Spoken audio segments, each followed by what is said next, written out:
POCSO prevention of child from sexual offence. जी हाँ, इस एक्ट के तहत ये कहा जा रहा है कि जो 18 वर्ष से कम की उम्र के जो बच्चे हैं, जिन्हें हम नाबालिग कहते हैं और अवयस्क की उपाधि देते हैं, तो ये बच्चे बहुत ज्यादा हमारी अश्लील गतिविधियों के अंदर उलझे हुए हैं। जी हाँ, ऐसे बच्चे बहुत ही जल्दी ऐसे फिजिकल रिलेशनशिप बना लेते हैं, जिसके कारण जो हमारी जो बच्चियां हैं जो 18 वर्ष से कम है, नाबालिग है, वो गर्भ धारण कर लेती हैं और इसी गर्भ धारण की वजह से यह बात हमें बाद में पता चलती है और ऐसा करने से कुछ केसेस जो होते हैं वो उलझ भी जाते हैं, जिसके कारण हमारी नाबालिग बच्चियों को अपनी जान भी गंवानी पड़ती है। और यदि वो डॉक्टर के पास जाती है तो माँ बाप यह कहते हैं कि समाज क्या कहेगा, समाज के डर के कारण डॉक्टरों को पैसे दिए जाते हैं, उन्हें चुप करा दिया जाता है। परंतु अभी कहा जा रहा है कि इन सब चीजों को पर लगाम कस दी जाएगी और डॉक्टर अगर इन सब की जानकारी नहीं देगा तो उसका भी हम देखेंगे और उसके लिए भी हम एक नए फैसले लेंगे। लेकिन कहा जा रहा है कि ऐसे व्यक्तियों को, ऐसे नाबालिग बच्चों को हम क्रिमिनलाइज नहीं कर सकते, हम उनको दोषी नहीं ठहरा सकते,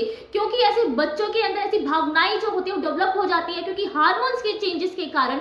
लेकिन हमको बोलेंगे कि इनकी काउंसिल की जाए, इनकी मानसिकता में सुधार लाई जाए और भविष्य के लिए इनको आगे किया जाए, ना कि हम इनको पूरी तरह से दोषी करार करके इनका भविष्य हम नरक के अंदर डाल दें। और हम यह भी बोल रहे हैं कि अभी ये सोचा जा रहा है कि ऐसी काउंसिल की जाए, लेकिन सुप्रीम कोर्ट अभी इस पर विचार करेगा, जिसका फैसला हम 8 मई को देखेंगे कि 8 मई को हमारी सुप्रीम कोर्ट क्या जवाब देता है। परंतु इस अश्लील गतिविधियों पर हमें ध्यान देना होगा और ऐसा ना करें, इस बात में भी हमें सोचना होगा। और माँ बाप का सबसे पहला फर्ज यही बनता है कि अपने बच्चों को समझे और सही शिक्षा दे। और यह आयु यह बताई जा रही है कि 18 वर्ष से कम कर 16 वर्ष कर दी जाएगी नाबालिग बच्चों की, क्योंकि 18 वर्ष में ही सबसे ज्यादा हार्मोन्स डेवलप होते हैं। इसी के साथ आगे क्या होगा, सुप्रीम कोर्ट का क्या फैसला होगा, बने रहिए। जय हिंद, जय भारत।